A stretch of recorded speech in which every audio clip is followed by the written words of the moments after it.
Hello, everybody. Welcome to the Mike Miller Show / No Tread Zone podcast. This week, Casey Lynn has asked us to be on her podcast. So instead of us doing two podcasts this week, what we're going to do is we're just going to go ahead and put the shit out for both parties. I'm kind of excited. I'm kind of excited about this week. Hey, Casey. Hey, guys. How's it going? It's going. I'm ready. It's going well for us. We're already drinking. It's 8:30 in the morning on a Saturday. I'm actually on my second drink. What are you drinking there, Joe? I don't want to talk about it. I'm actually drinking it's because a rum he's drinking runner. what I refer to as a pussy drink. Well, yeah, but like this is like the rum runner. If for those of you who don't know, is like the most basic white shit, like white bitch drink ever. Like, True. Yeah. Bitch, you basic. Do you have like a little umbrella in it? No, dude, it's actually it's in a Miller like glass. It's pretty weak. You're so basic. I'm so basic. But I mean, like, let's be real. Like, this thing is like mostly rum. Like that shit. That's just for color. What do you drink, Casey? Well, I started off with some coffee, but then you guys had to be savages, so I got the Jack out. Let's do this. So you're just doing a straight Jack? Yeah. Now I feel like a real pussy. Don't worry, I'll send a pack of umbrellas. You'll be all right. Okay, you know what? Fuck it. I'm moving on. We're not doing this. Mike, this is your fault. I want you to know this. Send him a pack of umbrellas and make sure you send him some of that summer's eve winter breeze. Okay, well, this is what I was saving for you, but I think I might have to break it open today because I don't have any other scotch in the house. That's fair. So this is kind of your fault. That's fair. Yeah. Is that the Doers 18? Yes. Get the fuck out of here. Yeah, I was saving that for you. That's been in my house for like a month, just like it's so dark. Oh, it's gorgeous. Like let's just take that in for a second. It's fucking. It's like, it's a beautiful. God, it's like a Puerto Rican with a fine ass. Yeah, that's aged to perfection. I mean, in the spirit of the rum runner, I'm like I'm kind of into the Cuban ass personally. Hello. What the fuck was that? That was like, I don't know. Was that supposed to be your version of Cuba? I don't know. This is already bizarre, but I kind of like it. Well, last time we made the fucking the dick pic patriotic, so that's if true. You guys haven't checked that out, for her listeners, go to Mike Miller Show, and I think it was. I'm pretty sure we discussed the dick pic in the description of the podcast, so just go back. I don't know. It was one of our earlier episodes. That was a fun one, though. That was probably my favorite episode we've ever done. That was also maybe my favorite episode we've ever done. Yeah. So let's get right into it. So did anybody get the inclination that she doesn't really want to be here either? No, I do. It's just me and Mike are probably going to butt heads here in any second, okay. But I'm ready. Okay, right. Mike. Some ground rules, Mike. Some ground rules. Personal insults are okay. Okay? Okay. Those are the rules. You can insult each other. And just know that the other side, they don't actually mean it. Fair? That's fine with me. We are all friends. You motherfuckers remember that. I'm not going to personally insult anybody. And we might butt heads on what we think or what opinions we have. But at the end of the day, like, look, I understand everybody's, reasoning here. Like, I don't think that I'm 100% right. I just have my own opinion. And thank God that this is a country that allows that. And fuck that. I have my opinion. If you don't agree, you're wrong. and that's how some people, right, tend to be. I'm a little bit more open-minded than that. A little bit more, not much more, just a little bit more. Not much more. And you know what? I'm always open to change my mind, if I hear a better argument than my own. And I'm definitely always here to respect the perspective of other people because they live a life that I don't live. Fair. Well, and for Casey Lynn's listeners that aren't familiar with our show, Mike is basically the perfect libertarian, and I am more of a conservative-leaning libertarian who happens to criticize the shit out of Donald Trump, despite the fact that I voted for him. Is that a pretty accurate run-up, guys? I mean, it's pretty good. Okay. Yeah. All right. So without further ado, let's just hop right on in this thing. So, what is your perspective on what was going on with the vote and why we had a march on the Capitol? You know, what was going on there to you? Like, how would you narrativize that? Casey? Well, it's a loaded question. I mean, let's be real. The first issue, let's address the elephant in the room. You have 75 plus million folks that feel that they were robbed in some manner. And I think if one vote was manipulated, then we have a problem. And then, you know, what we saw after leading up to January 6th and the storming of the Capitol, which I'm going to say that loosely, you know, that's an indicator that something is really broken. And we have two diametrically opposed sides, and I don't think either of them are in it for all of the right reasons. If, you know, any, I think it's minimal at this point. It just shows you that our country is headed in the wrong direction under the wrong guidance. And I think the worst part of this is going to be the realization on both sides that we have a common enemy. So I don't think the issue really lays between us and, you know, the opposition or someone with a difference of opinion. I think we need to understand at the beginning of this, the problem is the politicians, and then we can work out the kinks along the way. But what we saw with the Capitol, I'm torn on, because realistically speaking, you know, we have a duty to overthrow the men that pervert our Constitution. And I mean, that's been made clear since forever. But I'm not saying in the same coin that I condone the violence that happened. And I'm not fully believing that they were MAGA supporters. It's already come out in the past few days who some of these characters were, and none of them on paper or just by looking at them were Republican or conservative or anything of the like. They're registered Democrats or Antifa members. So when we can address that and realize that both sides have accountability here and they both have culpability, then, you know, we need to accept that.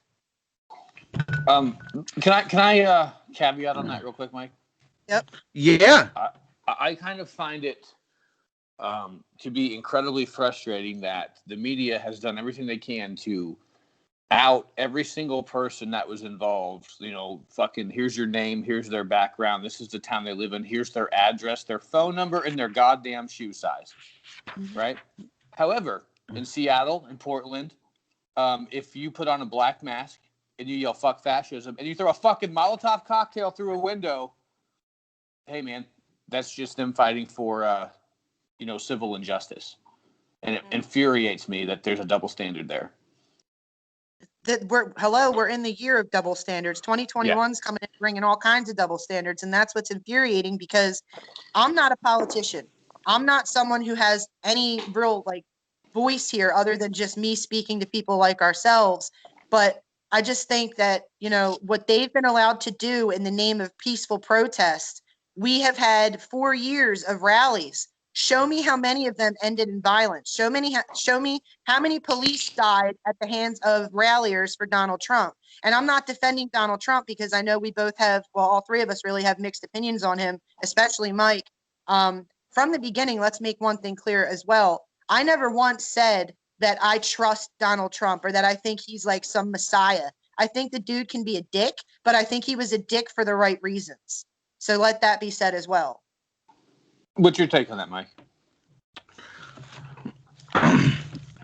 Well, on the first part, that that there's very little evidence that the people that stormed the Capitol were legitimately Trump supporters.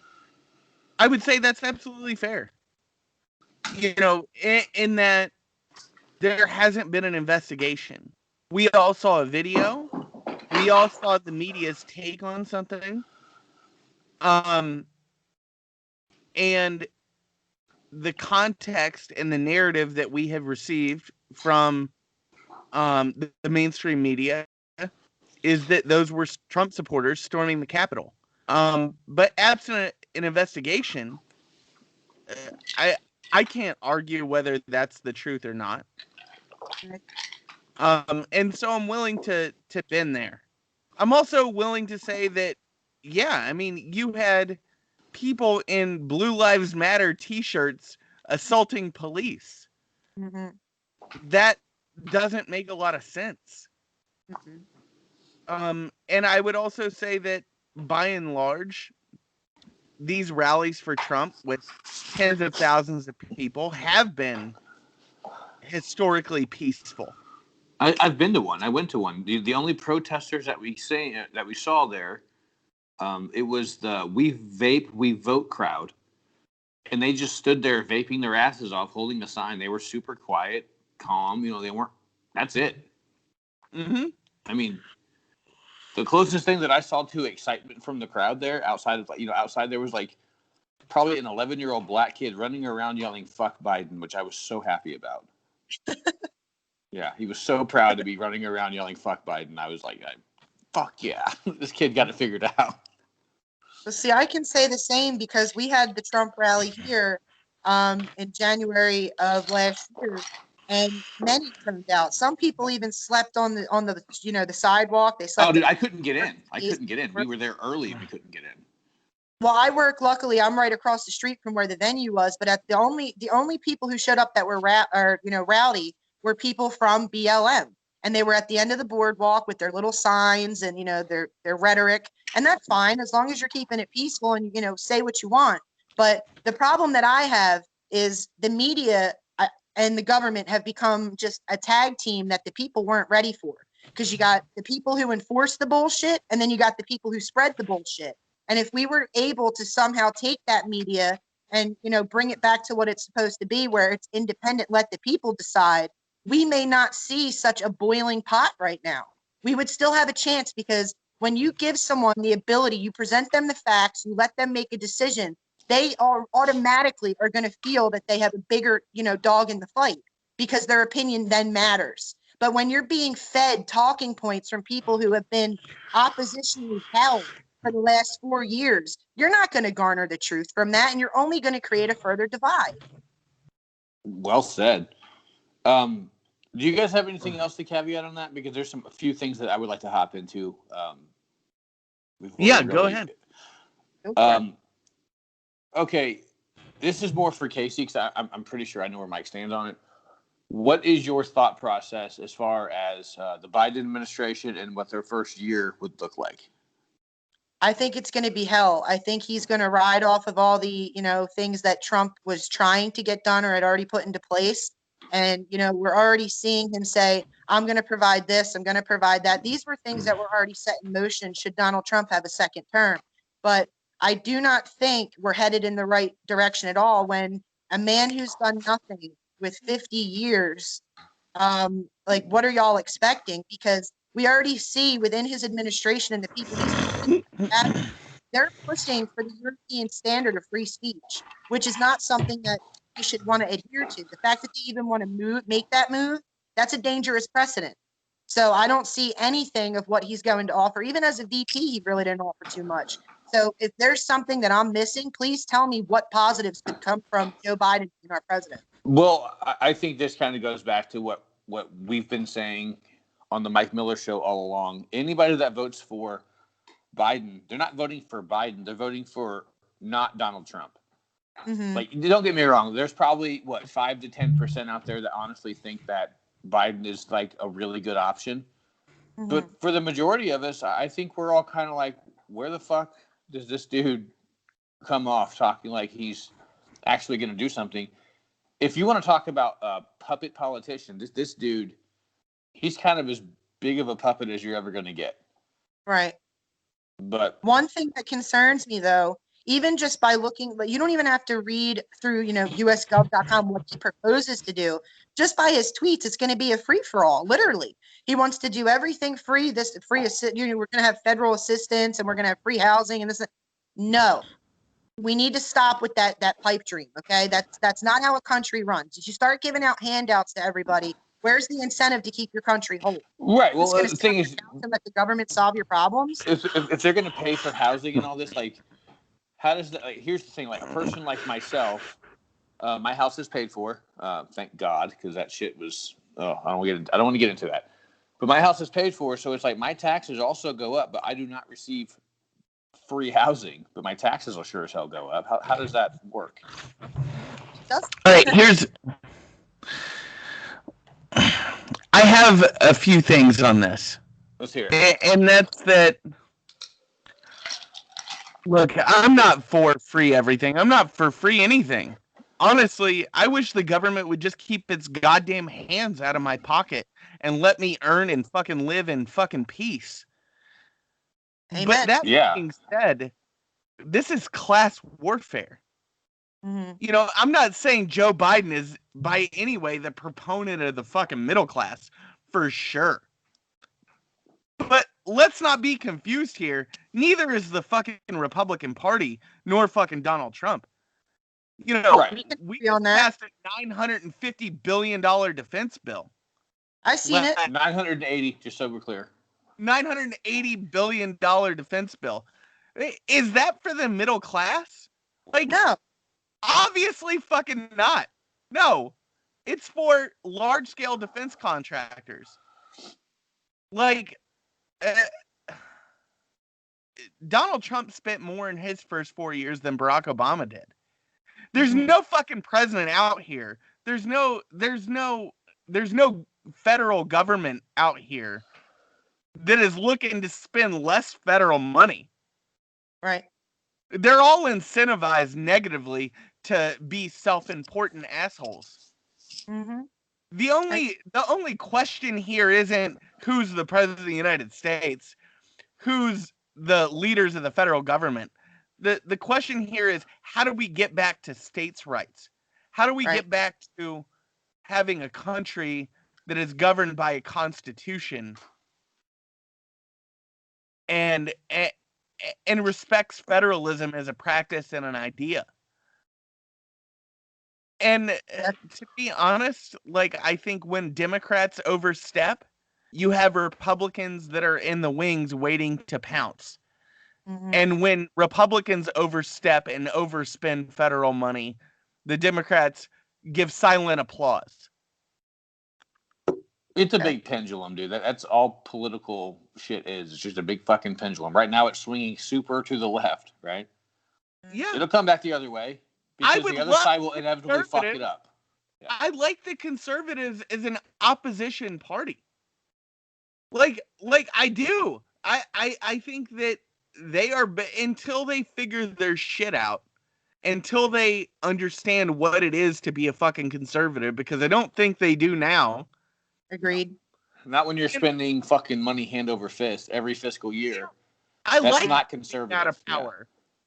Yeah. I like them being out of power. I like them having a moment to sit back and contemplate why they fucking lost so terribly. Not only do they lose, they lost to Joe fucking Biden, who should be the easiest person in the world to defeat. But do you honestly think Joe Biden won? Okay, all right.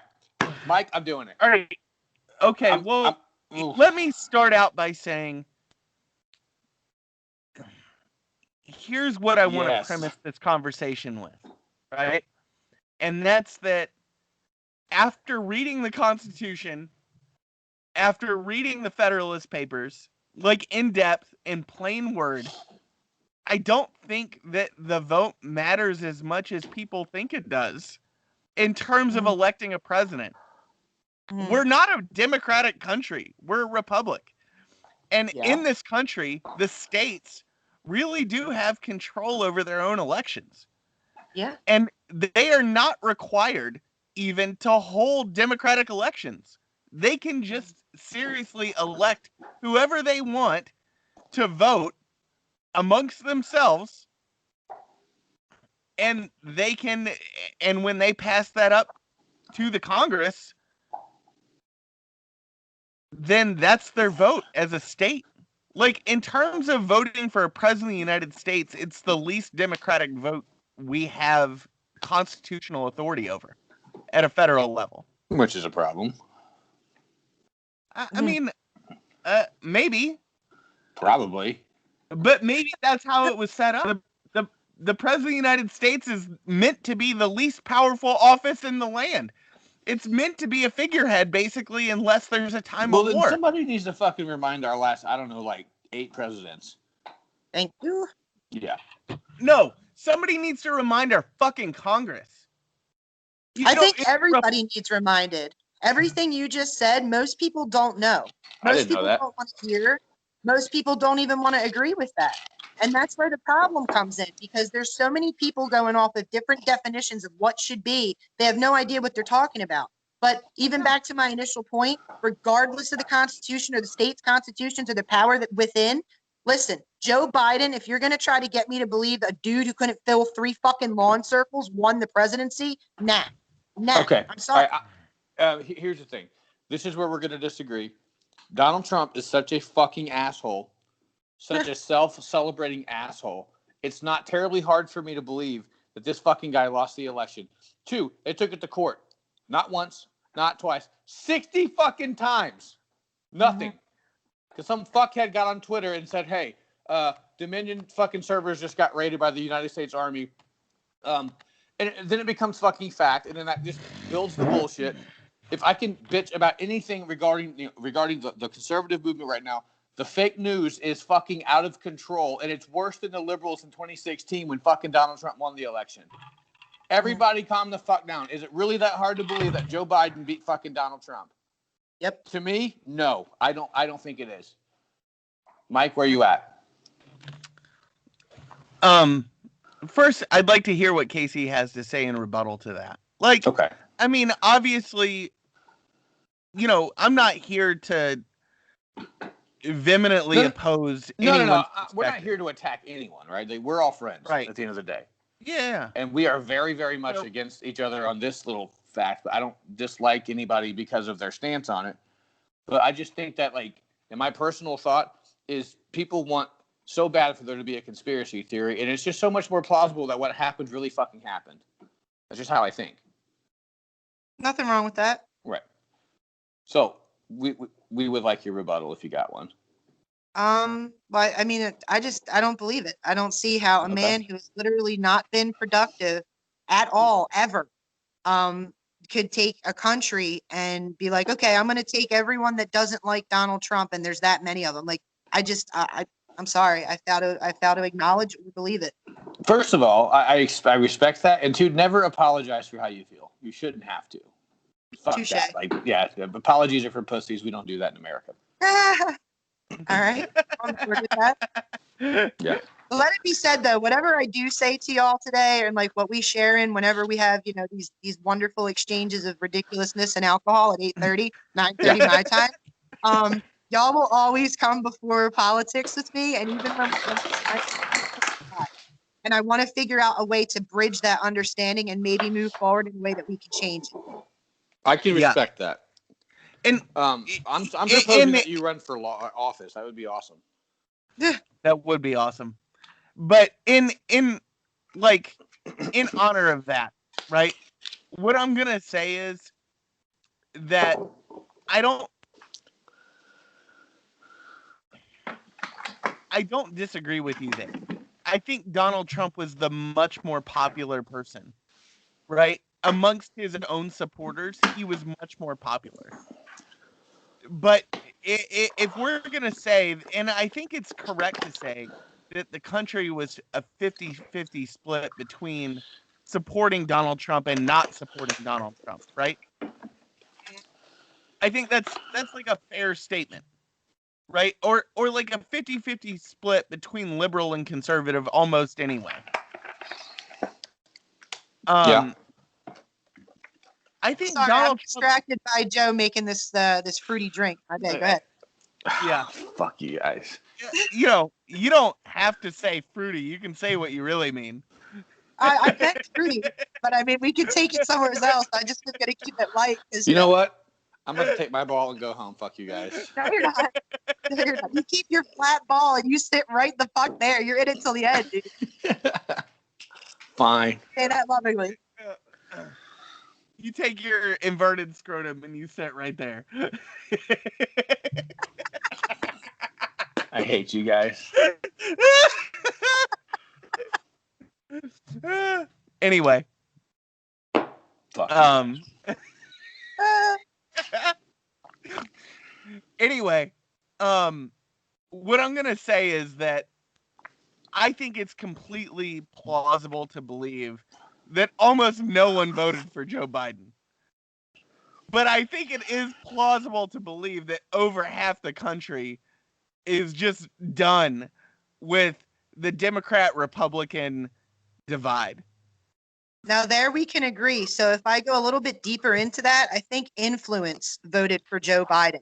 I think anger, I think frustration, I think being misled by narratives and rhetoric voted for Joe Biden. Because Donald Trump, let's face it, if he was a doctor, his bedside manner would probably be the worst in his profession. But that being said, you have so many people that just wanted that to end and that don't know any better than seeing a couple ignorant tweets or shit that hurt their feelings, which no one gives a fuck about. That's where you're seeing the support for Joe Biden. Because if you talk to the people on the outskirts, a thing that people get fucked up with me is that I only deal with like constitutional conservatives or like, libertarians or people that feel more like I do. That's not true. I speak to a lot of liberals. I've even taken the time to like speak with Antifa, ex-veterans that are Antifa, which I can't wrap my head around. But let us get that. Sorry. Like, I don't want to interrupt you, but like we need that contact info. Yeah, because we want to hear from those people because it feels like we get put in this box as like kind of conservative veterans. That's why we jumped off of Twitter, dude. Is because like our following was like 100% MAGA. Right. See, and that's that really upsets me about Twitter, because my intent when I came onto Twitter, which I had no interest in doing, I wanted to be able to open a dialogue with the things that I felt I could bring to the table and maybe mediate a conversation that didn't end in insults or rhetoric or, decimating the other person and bringing them down to a level in which they felt like a piece of shit. So when I opened the dialogue to these folks, one that really impressed me was a liberal woman who is now a first-time gun owner because I walked her through that process. We were able to put differences aside, and we understood that we have commonalities that matter before whoever's at a podium saying that, my fellow Americans. Until you want to, diagnose what's wrong between me and my neighbor, we can't worry about the person at the podium. Although we should, it's our duty and we have to stay on top of it, but we can't forget the other folks along the way. Just because you and I write something different on a ballot doesn't mean we can't sit down and figure out why the fuck we did that in the first place. That's cool, man. I like that. That is cool. And we are going to get that contact info. We might have to get in on that. All right. Yeah, for sure. Here's the thing. Like, I think you're right. Like, I think there was enough people that were moved, by 4 years of rhetoric from a mainstream media perspective, from the FBI, CIA, NSA, the Democratic Party, that were all aligned and running a narrative that was anti-MAGA, for sure. Of course. Right? And that's why I think there's some legitimacy to the election. It's not because I think that Joe Biden was a compelling character. I think Joe Biden was as white bread gets, and people are just tired of the drama. I agree. But that's where I'm coming from. Like, I don't think you have to think that this election was stolen from Donald Trump.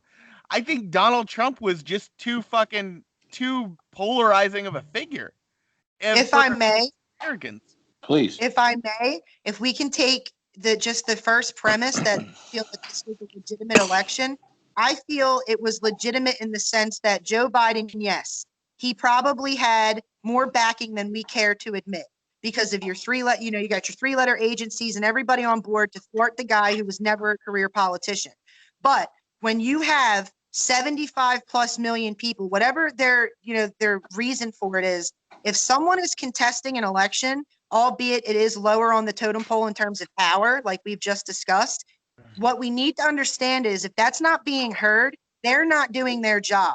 Fair and free elections matter in this country, and they should.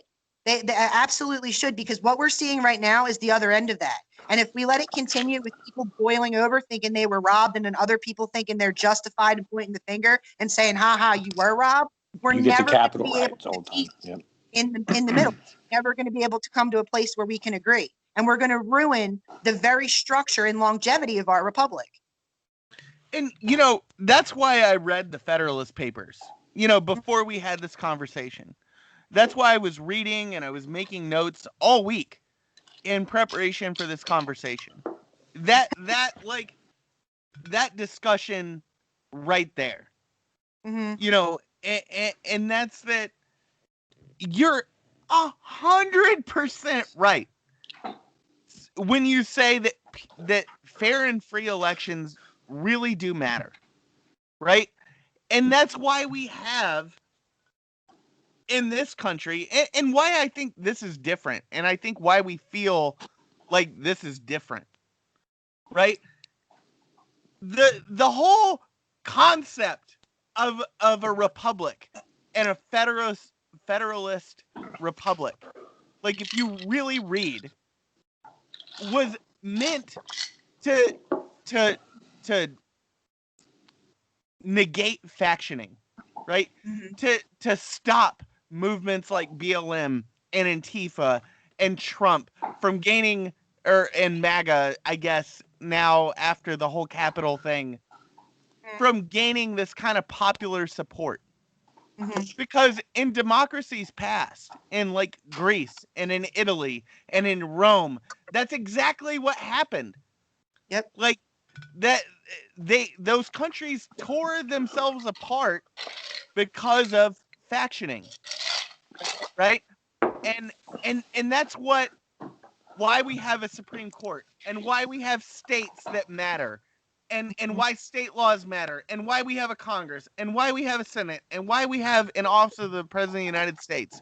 That's why all those things exist, so that they don't align. Right? So they don't align. They have different powers and different motivations, and so that the alignment of those things doesn't happen, and we're able to steer the public in a way that makes large movements like Antifa, like I would say major populist movements behind AOC and Bernie Sanders and Donald Trump, why it makes them irrelevant, because we have a system that respects freedom of speech, and respects ideas and respects rationality. And I guess my point here in saying all this is that when you have a mainstream media, the fourth estate, when you have Congress and the Senate, and you have and you have the major intelligence agencies of the United States all unanimously behind ousting one person's ideas and behind quelling this populist rhetoric that it's emerging globally. It has the capacity to tear down this country. Yeah. Because all of the systems designed to safeguard us against street violence are negated by alignment. The whole system is meant to be adversarial. And that's maybe why, I read all this stuff, and why, and what it made me think was that we need less alignment. We need less corruption within the government. And that might be, I think, what's at the core of a lot of people's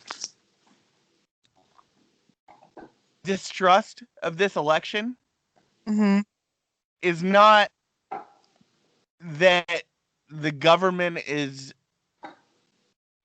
not blatant corruption, but just there's an alignment against them, and they don't really understand how it's happening or why it's happening necessarily, but that it's happening. Right. And that's maybe enough. So I don't know. What are your thoughts on that? It's where my head's at. I personally think the answer to this question is a legitimate third party. Mm-mm. You don't think so? No, I don't. Okay. I think we're just going to make the problem bigger. What we need to understand at the root, I think that a lot of people forget, you're not supposed to trust the government in anything. Like, I think that's kind of where we went wrong. We came into this thing expecting them to have the answers when we need them. That's a bunch of shit.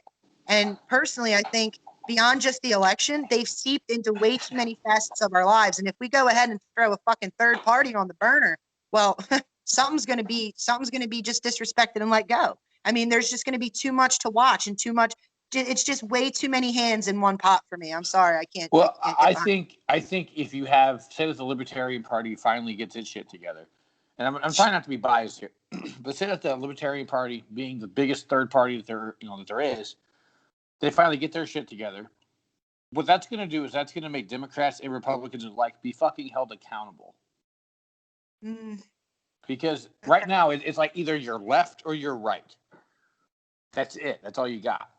I very much so. I agree with Casey on this one. Okay, well, fuck you both. And then I don't think a third party is maybe the right answer here. I think she's right. I think we trust the government too much. We depend on the government too much. Yeah, and that's what we talked about last episode, right? We sat here on the last episode when we were talking about all this shit, and we said we thought that the government had the capacity to change the things that were wrong with the government. Mike, I'm gonna call you out real quick, dude. Like maybe 6 months ago, you were the fucking burn it down guy. Like you were that dude. And I think what happened is you realized just how fucking easy it is to actually burn it down.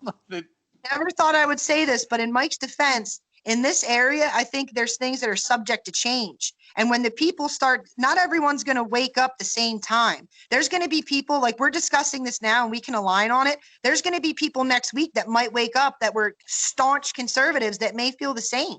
Some of these things are going to change. And I don't mind if someone changes their decision based off of what's best for them first, their family second, their guns third, and their country. There's nothing wrong with that.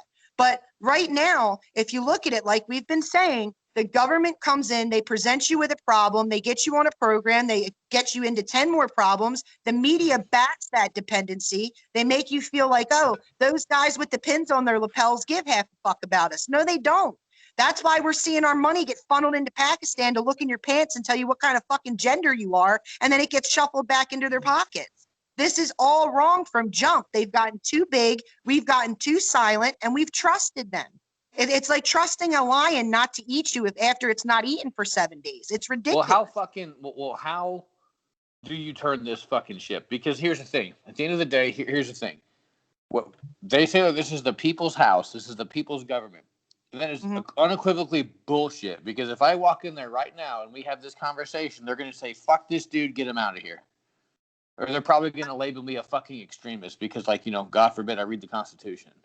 Welcome to the fucking club, Joe. I've been called an extremist for the last year, all because I carry a Gadsden and a Glock. Like, are you kidding me? I don't care what your opinions are. As long as you're not dangerous or destructive in those beliefs, I'm willing to listen to you. And that's what kind of Glock do you carry? Huh? 19. That a girl. Go ahead. I'm listening. But anyway, so this is where, again, I get so pissed off because everyone tries to put me into a political box and like, how do we steer the ship? My answer to that would be limit your belief in what the government is going to offer. Find out what you can do for yourself and how to bring a middle ground to that. There are options, but unfortunately, we also live in a time of complacency where everyone wants everything figured out for them right now. They don't want to have to do the hard work. So this isn't going to be easy. But going back to the Capitol, if it takes people to storm and assemble peacefully on steps, I'm with that. If that's what it takes to be seen and heard, fine. When you breach the building and lives get lost and you start being destructive, that's where I have a problem with it.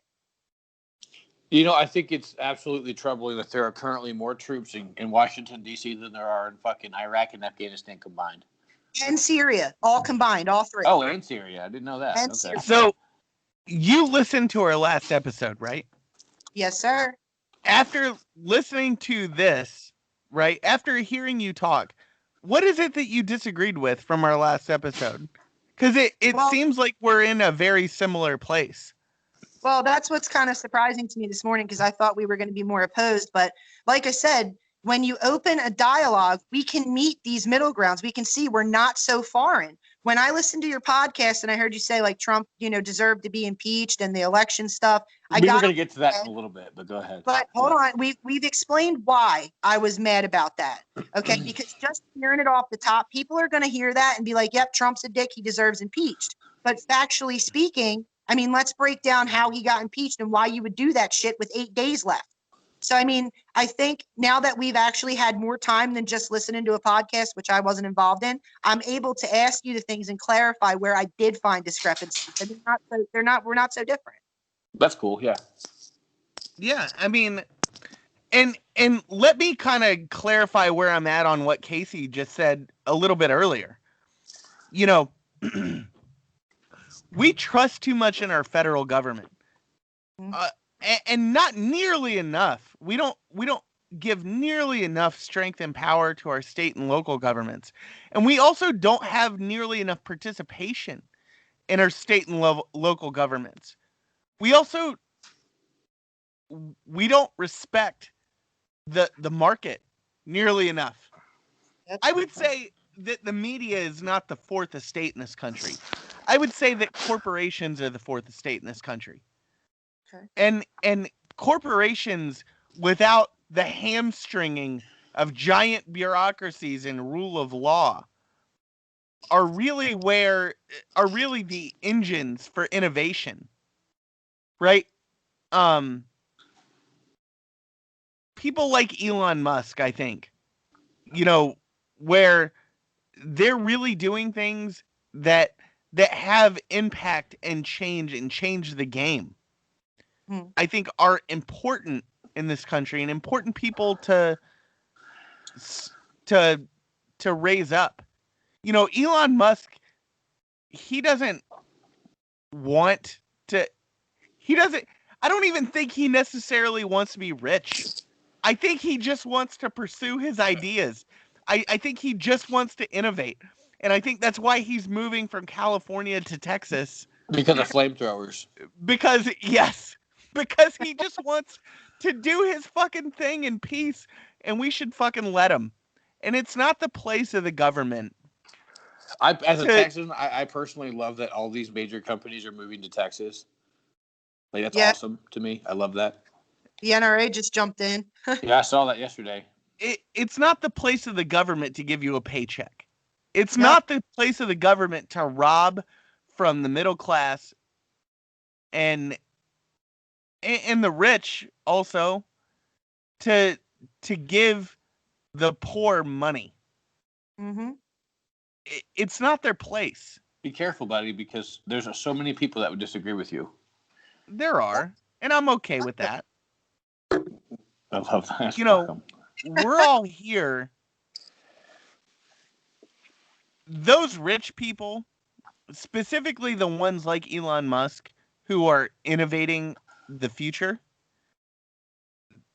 they are disproportionately creating a future that is more egalitarian. Right now, because of companies that innovated the science of farming, we don't have hunger really in this society anymore. And I really, think global hunger is almost like dead. Yeah, almost dead. Yeah. We don't have a country in which most of the people don't have central heat and air. We don't have a country where normal people are freezing to death. We don't have a country where we have a country where we can all openly communicate on the internet. And those innovations that have those innovations that have created modern society, they didn't come from a government. They came from people that were willing to risk everything to pursue a dream, to bring the impossible into reality, right? Like, there's a romantic notion to that. There's a romantic tenor to my voice right now. It is pretty hot. Because I love what that means for America. Freedom boner. Yeah. Oh God. And when we have oppressive governments, it threatens that innovation, which is what I think is at the core of American exceptionalism. We need to remember that.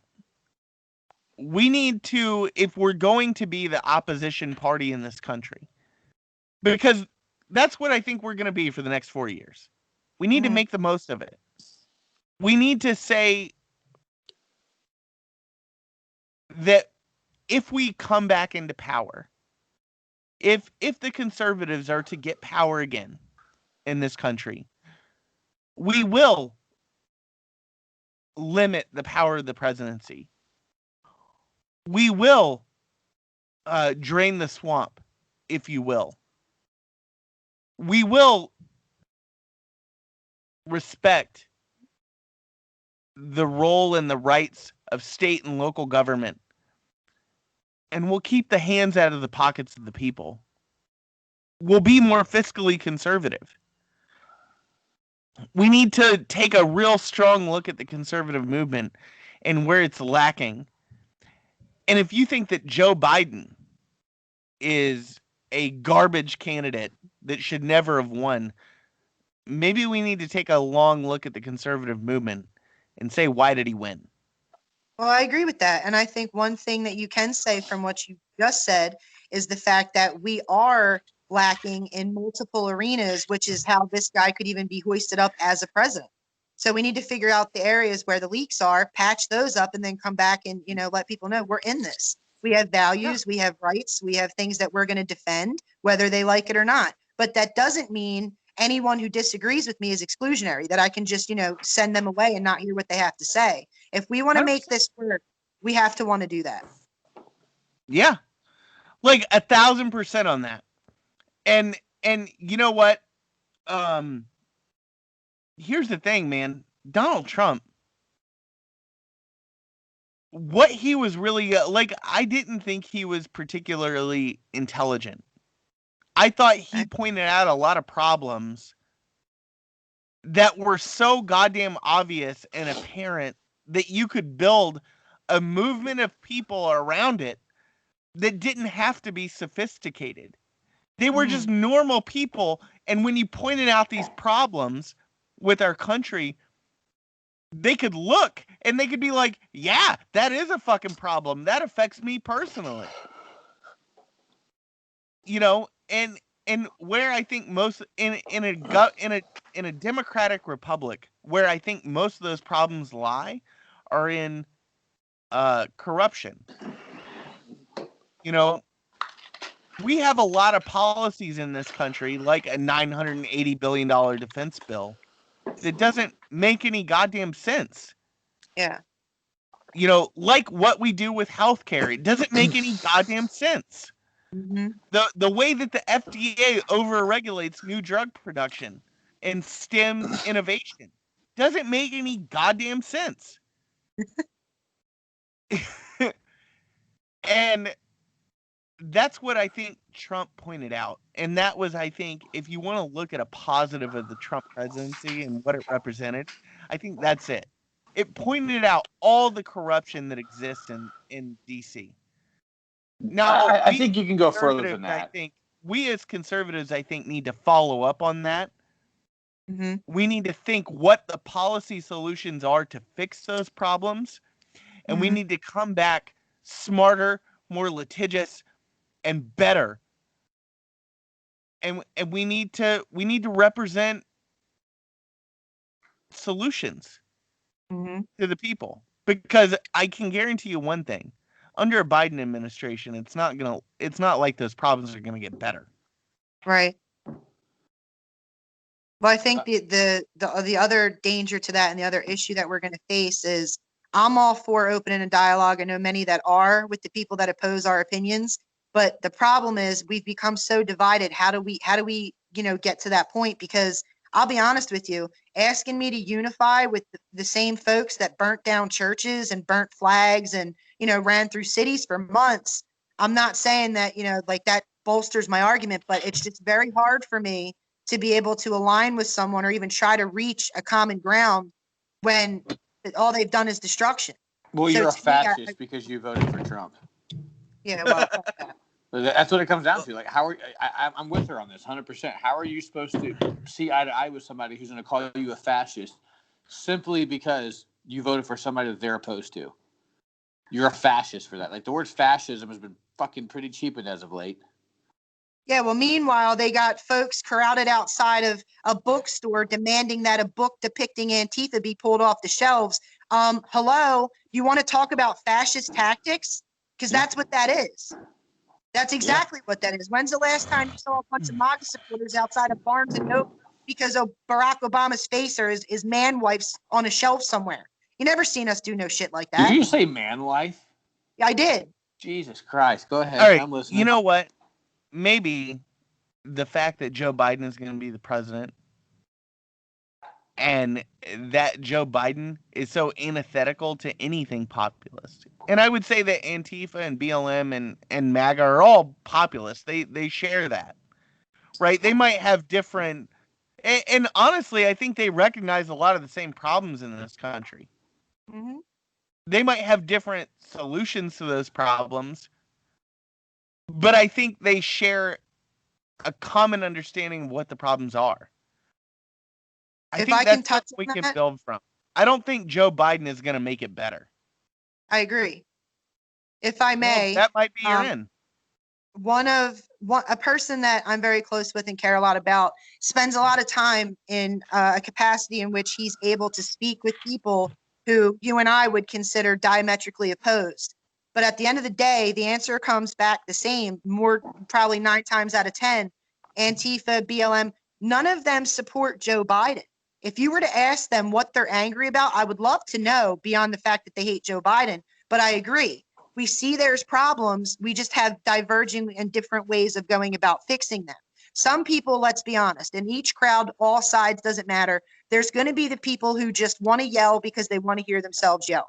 But then if we can find the people who are in those crowds because they really do want change and they want to stop seeing our country at an impasse, I mean, that's what we need to focus on. And we also really need to focus on having a media outlet that is going to let the people decide, because we, the people, are the very reason we have this country.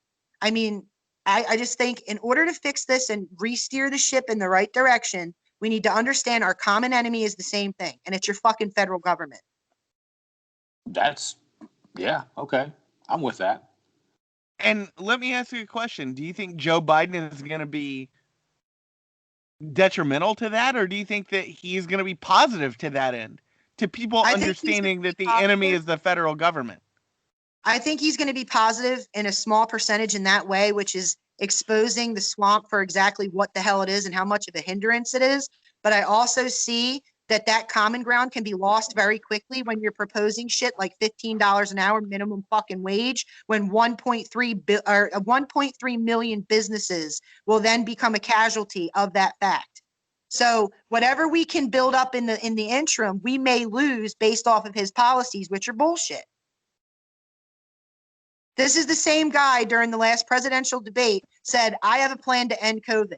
All right, so let's look at that. Let's break that down. Now with this relief bill that he's proposing and putting on the table, which is a bunch of bollocks because Nancy Pelosi held this up months ago with fucking turd boy McConnell, we could have been had this squared away.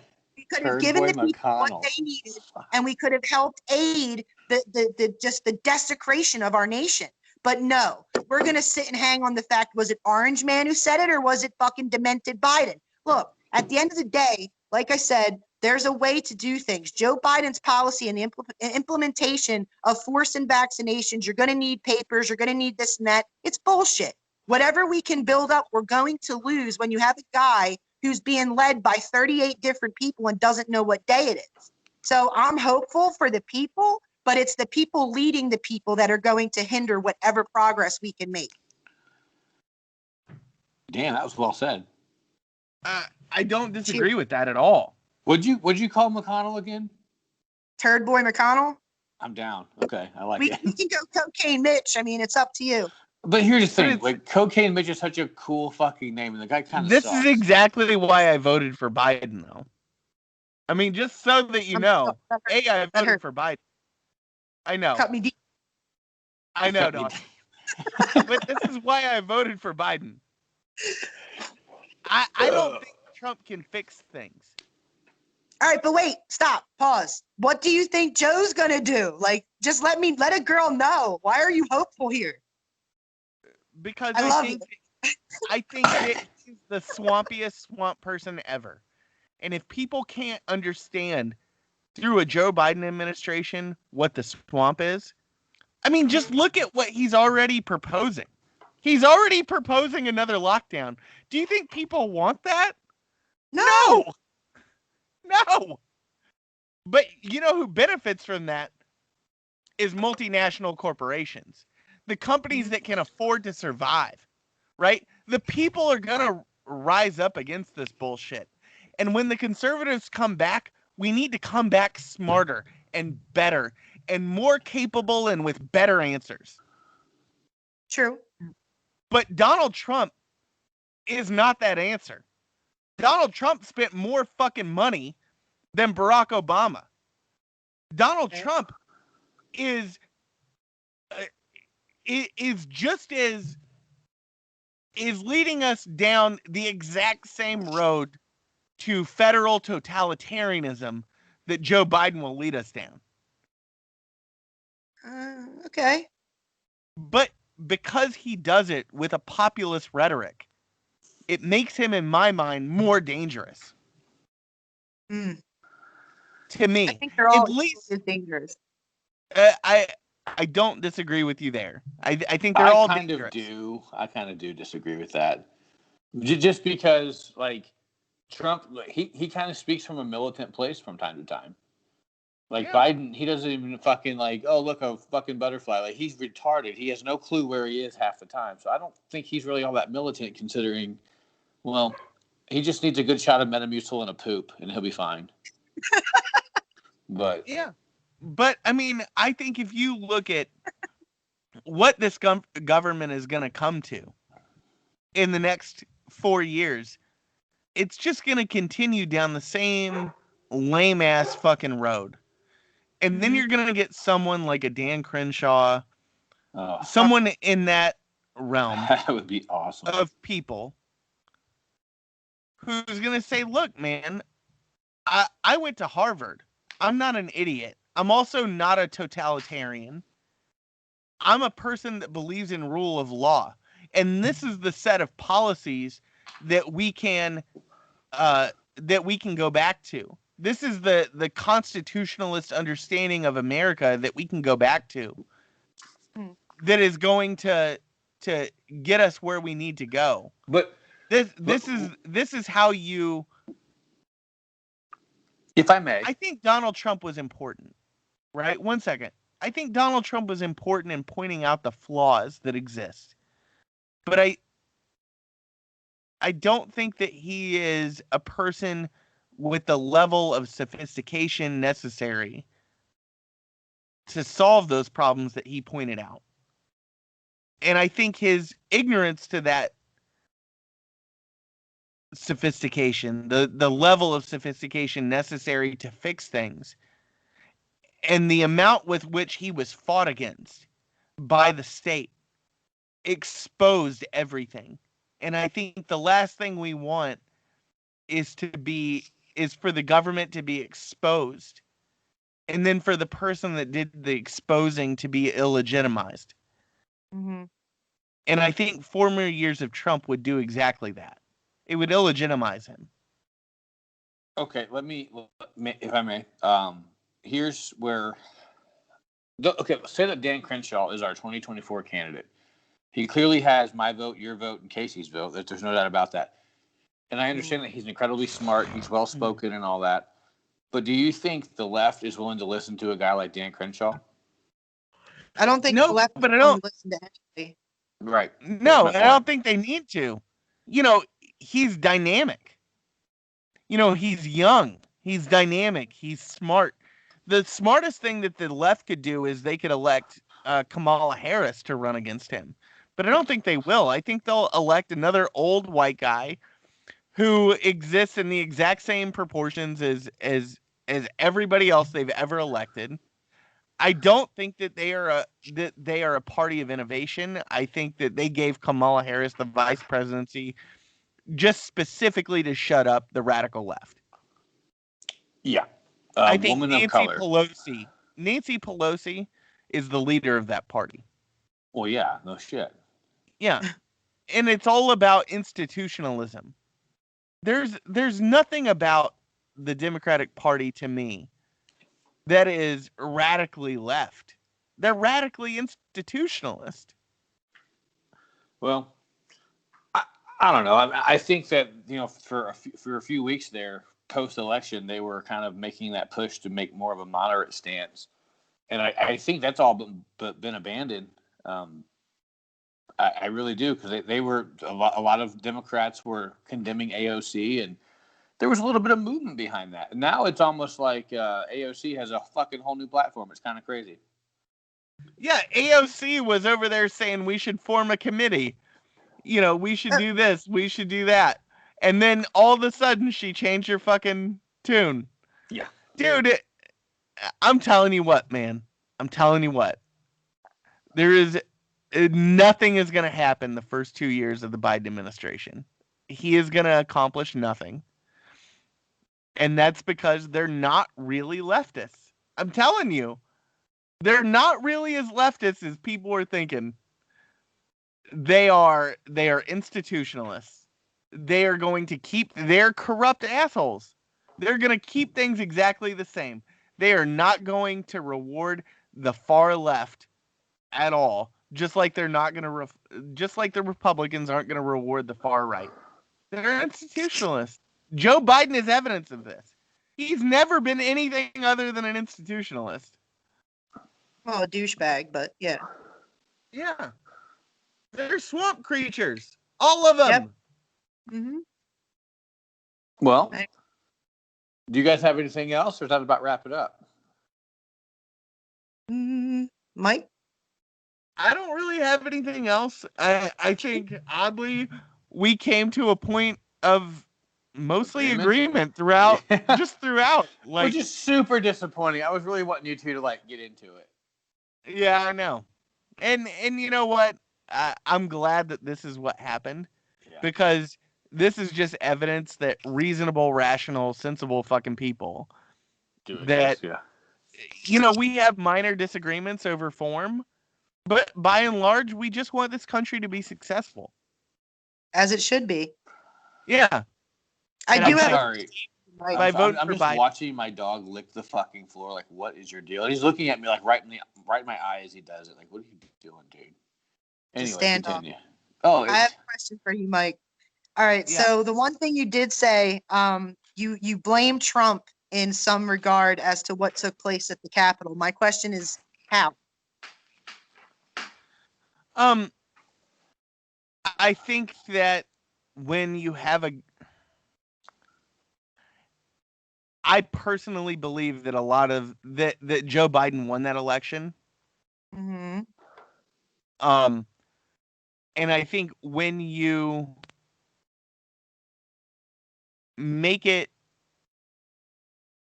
when you spend a lot of time building a grassroots organization, and then you tell that grassroots organization that you were robbed, and then you create a movement literally called Stop the Steal. But he didn't create that. That was Ali Alexander, but go ahead. Okay. He did not promote it, though. Then you have a rally in DC on the same day that you have a pro forma election reading at the Capitol. I don't think that that's what Donald Trump wanted, but I think he is responsible for whipping up a crowd Mm-hmm. and setting them loose in DC. Yeah. Like I don't think he's violent. I disagree. And because these people took it of their own volition to come together in DC. And I think one of the problems is because there was so little faith in the establishment and our government, when Trump came along and did exactly what you said and shined a light on the things that were very corrupt and broken, it not only gave these people a second wind, but it gave them a man to believe in. Now, some people may have taken that too far. Some people hoist him up on a pedestal that he does not deserve, which I can openly admit. But when you have these things come together, it's the perfect storm. And in his mind, especially, going through the footage as I did, every recording or every quote that I could find, I literally tried to figure out which part of his day he wanted violence or even accepted it or promoted it or was okay with it. If anything, he did the opposite. I think this fell on the people. And I think a lot of those people were there for disingenuous reasons, which makes our fight even harder because I don't want to go show my ass in fucking Washington and start screaming at folks. I'd rather show up, realize that you're different from me, and figure out why. But unfortunately, again, we live in a society and a time where it's not that easy to do that. But in order to put blame on anyone, I think Trump would be the last person to put the blame on because he's just a man. You can't take the actions of thousands that do feel robbed in a way. They don't trust their system that badly. Something needs to be done about that. And I just think putting that on either side isn't fair. I mean, even if someone were to blame it on Joe Biden that people were outraged and angry, no, we can't do that because then we're no better than they've been for the last 4 years. But I was just curious as to where you fell on that. I mean, as you talk, where I fall on that is that he's not just a man. He's the representative of an ideology. Mm-hmm. And a very specific kind of set of ideologies. And that set of ideologies, I think, is fairly anti-government and anti-establishment. Mm-hmm. And I think there's a lot of people that think that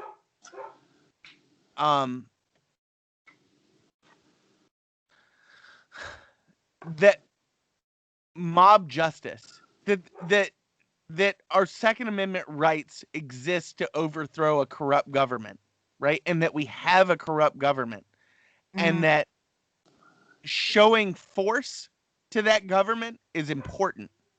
Yeah. There's a lot of people, and I think Donald Trump is the representation of that ideology, that specific set of ideologies. And I think a responsible move on his part would not to have been to contest that election, especially if at the end of it, he just threw all of his supporters under the bus. Okay, fair. That's where I'm at on that. And I agree with you. I don't think he was explicitly calling for violence. But I think that a child could have looked at the facts of what was going on that day, what was going on in the country, what his people, what his supporters believed, and could have said that maybe this isn't a good idea to have these people here on this fucking day. Mm-hmm. And that's, and by me saying that he is partially responsible for that, that's just me respecting him as a leader and saying that he should have known better. That's all. Okay. I'm not saying that he called for violence because, like you said, there's no evidence that he specifically called for violence. But I still think a child could have saw that there was going to be problems. Well, I think everyone saw the propensity that things could slide sideways, and obviously they did. But that's the risk you take when you come together and you have a First Amendment right to protest and you can rally, and that should still be protected. You're right. And I completely believe that. And I think the large majority of the people there were there for justified reasons. But the several hundred protesters that were there that turned violent, that wasn't justified, it wasn't legal, and it wasn't constitutional. Right. And I think that we should have seen that happening. I think that there should have been some foresight there from a leadership perspective. Right. That's I can where agree I'm with at. that. Okay. I can agree. Cool. Yeah. Well, So with that being said, so with that, I think we're gonna call it a day. God, I love having you on, Casey. You were Really just my is. favorite guest. I I love love that you challenge me. And my ideas, like what I'm thinking, like you were just a whip smart person. uh, thanks. You're That's welcome. debatable, my dude. A whip smart person. That's like a pretty antiquated compliment. I dig it though. It's like an antique compliment. I fucking dig it. Thank you. You're, as always, our favorite guest to have on. And you're just as savage as we are. We love that. Yeah. Thanks. Y'all are pretty savage, I gotta say. We do our best. But Well, I not think you, it's Joe. You lost cool points because of your fruity drink, but we can Fuck work you. on it. We can work on it. fuck. All right. Next time I'll break out the moonshine or some shit. Like it'll be I'll have Hey. alcohol poisoning by the end of it. Just to That prove a drink fucking is- point. That Cool. drink is as fruity as San Francisco on a Saturday night. I tell you what. That My is Jack just Daniels is laughing. yeah. All right, I get it. that Fuck you guys. Like, that drink is as fruity as Birkenstocks in mid-July. I tell you what, bud. what are you trying to do right now? You feel good about yourself with doing what you're doing? I do. Do you? I feel very good about myself. This is Kind very of funny. loving this though. Kind of loving this. Are you? I mean, it makes you feel good to just knock me down, like this whole time. Oh, stop it. It's all right. Just You 15 take it. years of friendship. What do I get out of it? I get this. But I gotta say though, I mean, if you want to be honest, like you can make fun of me for my drink choices. I'll make fun of you for your bank account and your hair. Oof. Shots fired. Shots are fired. You know Yeah. what? This lucky bastard has the hair of a young, what's his name? don't John know. Stamos. A young It is John good. Stamos. It is It good. is really good. It's just a really good set of hair. It is. Thanks, Dad. Yeah, you're welcome. You're not my dad, but all right. Yeah. But I do appreciate the compliment.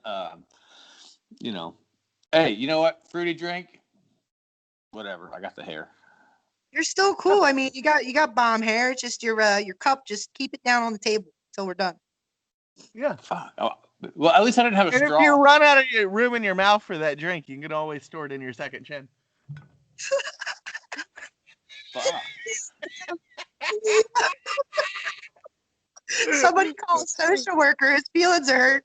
Oh, that was good. Like, I'm not even mad. That was amazing. Well played, sir. Yeah. That was good. All right. Well, I think it's about time to get off here. I love you guys. Both of you guys. You're the best of people. I'm so happy that I get to know you guys. I get to talk with you guys in public. This is cool. Hell yeah. Awesome. All right. Well, that being said, we'll talk to you guys again soon. And Casey, we will let you know. We should probably have you back on like far more fucking frequently. I'm down. Mike, you good with that? Absolutely. I love having her on. I would be totally down to do like the Mike Miller show being like just 3 people every time. I really would. Oh yeah. Yeah. Always. Yeah. Word. So we will talk about that offline. Well, thank y'all. But before y'all go, I just want to say thank you because, of course, I appreciate the time. But also, I like that at the end of this, we can still, remain friendly and cordial and understand that we all want the same thing. So I respect that. Well, we can remain friendly and cordial on our political beliefs, but like, dude went after my chin. Well, your So chin like, doesn't bother me. Chins, that's racially. plural. You forgot the plurality. is that why you have a beard so you can hide your own? Yeah, that's exactly why. Grow Yeah. a beard, you weirdo. I can't. I'm 35. I can't grow a I beard. know. Yeah. The longer my facial hair goes, the more homeless I look. It's fucking sad. You grow facial hair like a 13-year-old Latino boy. Yes, I do. Like I have like the reverse Hitler. I can't grow anything in the middle of the lip. It's fucking gross. And then I have like the Joe Dirt, like it grows in super trashy. And like the best part of my entire beard grows in like underneath my second chin. So yeah, it's bad. All right. I love you guys. I'll talk to you. Mike Miller Show. Out. Out. Later.